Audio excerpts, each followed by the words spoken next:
TGBN TV, Trinity Gospel Broadcasting Network.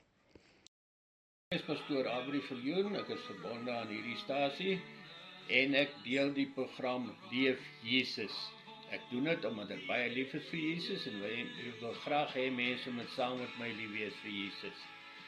Ons saai die program uit Dinsdagoggend 10:30, dan weer op Donderdag aande 7:00 en dan Saterdagmiddag 3:00 word hy weer herhaal.